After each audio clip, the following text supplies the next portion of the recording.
Jacksonville Jaguars fans, welcome into Duval Daily, presented by GenJag.com. I'm Jordan DeLugo. A little bit of a late episode here today. Why is that? The Hunt, episode 3, just premiered on the Jaguars YouTube channel. If you have not watched that, go check it out. Come back here. We've got instant reactions to The Hunt, episode 3, which was all about the Iron Jaguar Games. Very interesting concept that Eric Ciano, new strength and conditioning coach, really his title is the director of strength and conditioning, came up with. And the Jaguars, they felt upon the new structure, triumvirate at the top of the organization, kind of coming together, they felt that they needed to make a big change at strength and conditioning. So out with the old, and with the new. And Eric Ciano is the new strength and conditioning director or coach. He was in Buffalo before, and Liam Cohen was on The Hunt, talked about, what was so appealing from his resume to his interview. And Cohen talked about how he viewed the Bills as a team that have been able to stay healthy. They've been able to stay physical. They've been strong and they've been tough. And everybody in Buffalo kind of feels like Eric Ciano brings those things to his program, right? And it was his deal to come in and do this Iron Jaguars game. When I first heard about it, I didn't really know what to think, right? It sounded a little corny in my opinion, but I think overall, my opinion doesn't matter on that subject. It was about, does the team buy in? And it seemed like the team absolutely bought in a big way.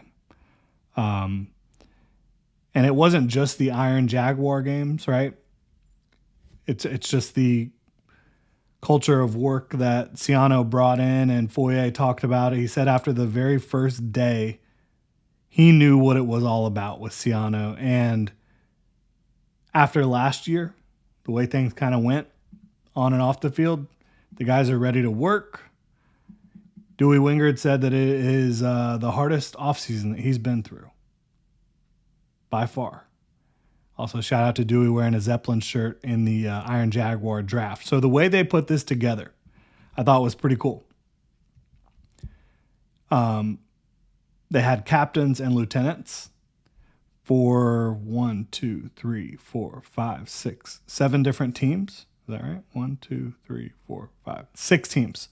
Dewey Wingard, Eric Murray, Captain Andrew Wingard, Lieutenant Eric Murray, Captain Logan Cook, Lieutenant Jordan Lewis, Captain Darnell Savage, Lieutenant Johnny Munt, Captain Foye Luakin, Lieutenant Chuma Adoga, Captain Eric Armstead, Lieutenant Fred Johnson, Captain Josh Hines Allen, Lieutenant Patrick McCary. And the way they put these captains and lieutenants together, it was all about veteran leadership. It was about oftentimes pairing up a veteran with the team with a veteran that was brought in free agency. So that's what you see with these team composition with captain and lieutenant. And then they had a draft, and the draft was really competitive, which was pretty cool to see. They're all in like the team meeting room, the captains and lieutenants. They're strategizing, they're talking smack, they're having a good time. So based on that, it appeared that the most important players on the team from a leadership standpoint, which are the veterans, were bought in to this offseason program. And it went really well. Liam Cohen feels like in a portion of the football calendar where you're not really allowed to have super intense competition on the field during practice, that they were able to steal some competition during a time period where you really can't generate that on the field. So they feel like it was a resounding success. It looks like, based on the way guys were bought in and competing, that it was a success. And that's pretty cool. Something I haven't seen here in Jacksonville, right? And this concept with Eric Ciano, he said it's all about team building. building a competitive atmosphere, which obviously that's what Liam Cohen loved about it the most. Finding out who the leaders are, looking at mental toughness and daily habits for performance, right? So looking at these guys, Ciano and company are kind of able to figure out a lot about who's bought in. And it seems like most of the team, if not all of the team, was very bought in based on how competitive these different events were. And they had a bunch of different events.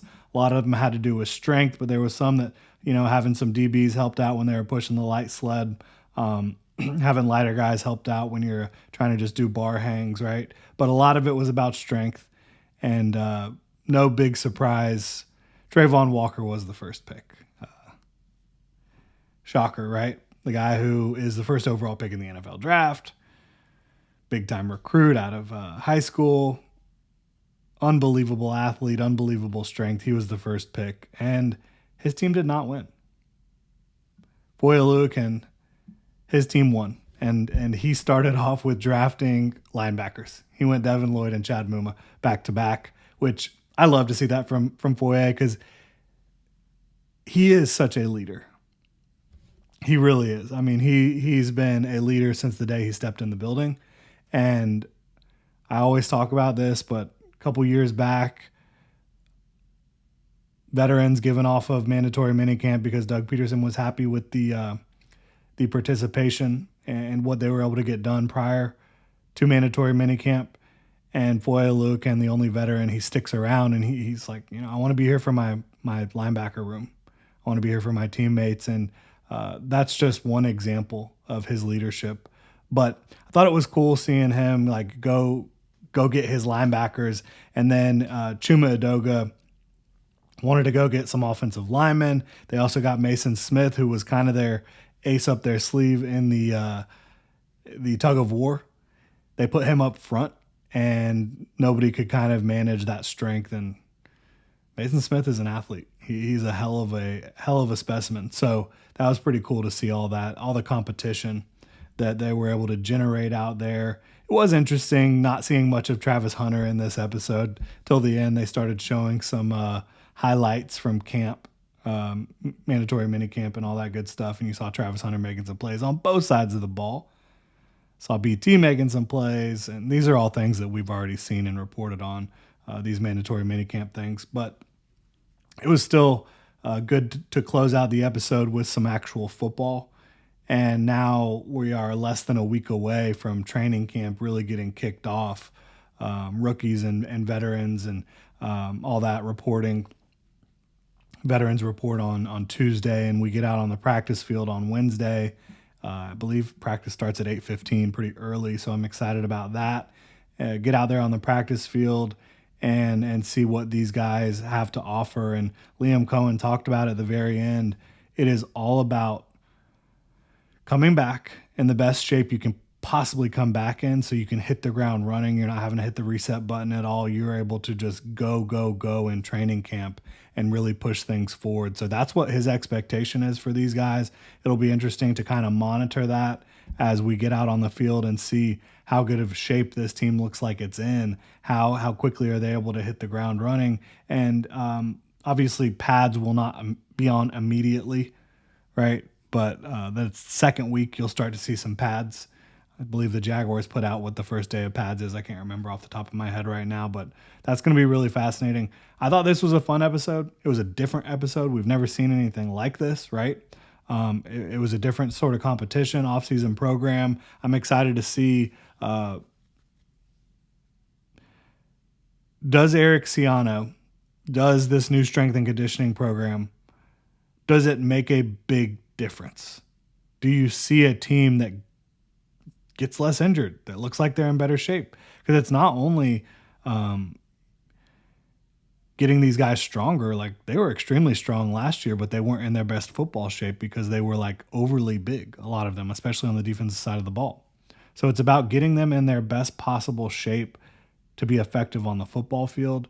And it's on the football coaching staff, it's on the strength and conditioning staff to get that done, and it's on the players to get that done. I'm really excited to see if there's some guys that look like they're just in a lot better football shape this year.